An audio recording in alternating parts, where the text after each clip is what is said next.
Hi everyone, I wanted to talk today about sleep and your cycle.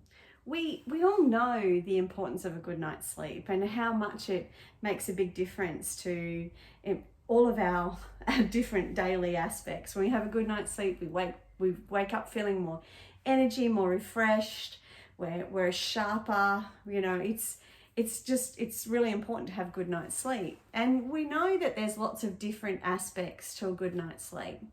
And yet many of my clients just seem to sort of put up with it. They just think that it is what it is. And they also don't really connect that our cycle can really impact our sleep. And so I wanted to talk about how your menstrual cycle can impact your sleep throughout the month and throughout your cycle.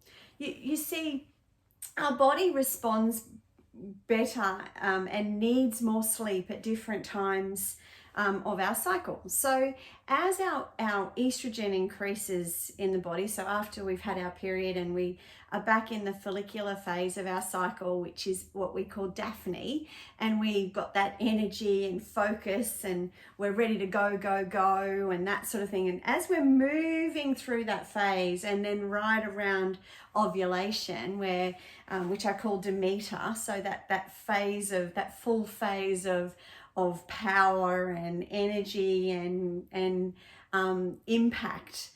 They're two phases where our bodies need less sleep. We don't need as much sleep. And because we have higher estrogen levels in our body, we tend to sleep better because there's lots of research that shows that estrogen improves our sleep, and it also helps us, it lessens the time it takes to get to sleep. And it also it helps you stay asleep. So it's those sorts of, that estrogen in your body allows you to do that. So that's why you may find that in different phases of your cycle, you don't need as much sleep. You can live on a little bit less. And it's also links to the phases where we're feeling really great about ourselves and our energy's high and we're focused and determined. So we've really got that push, and we push ourselves a bit harder.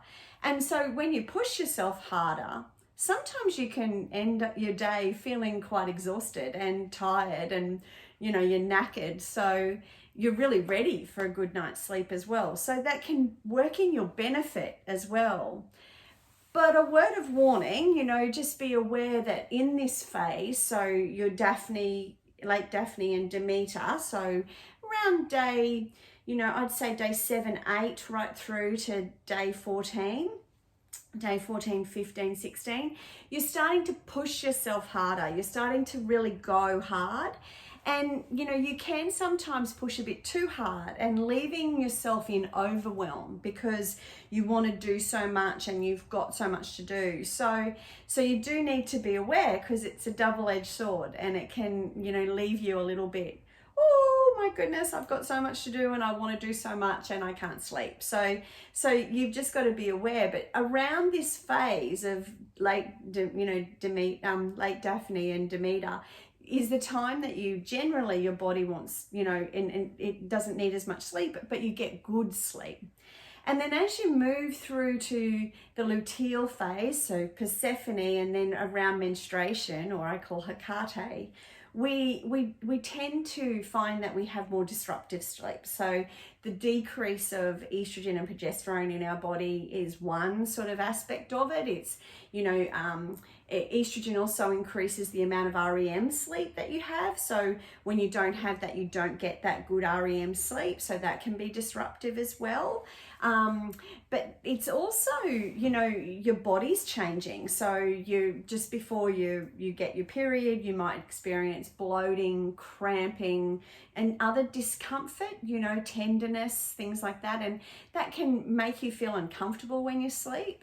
And then, of course, when you're menstruating, depending on, how you bleed, you might have really heavy bleeds through the night. And so therefore you're feeling exhausted. It's, you wake up and you might have to get up during the night as well. So sleep is a big thing. And it's really important that this aspect of sleep is a really important part of charting when you chart your cycle.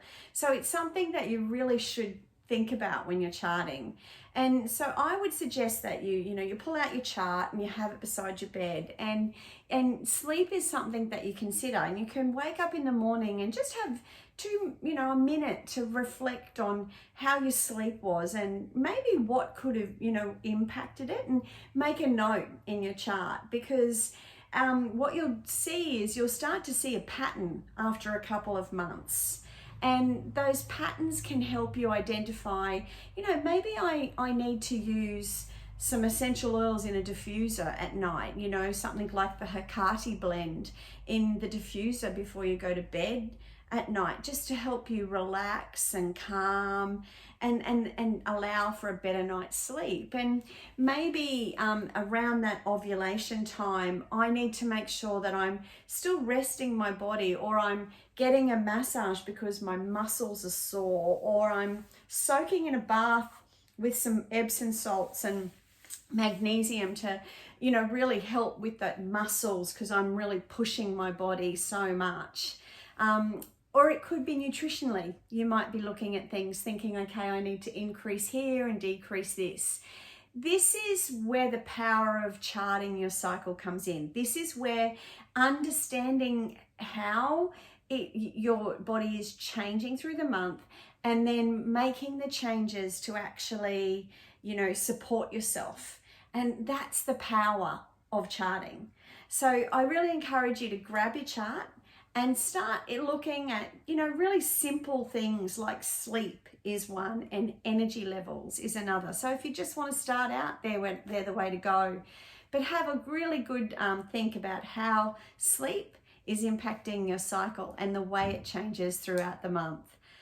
See how you go, and make sure you use this incredible internal tool as a powerful tool, performance tool for you to be able to get better results and to decrease the chance of getting burnout. Thanks so much. Bye.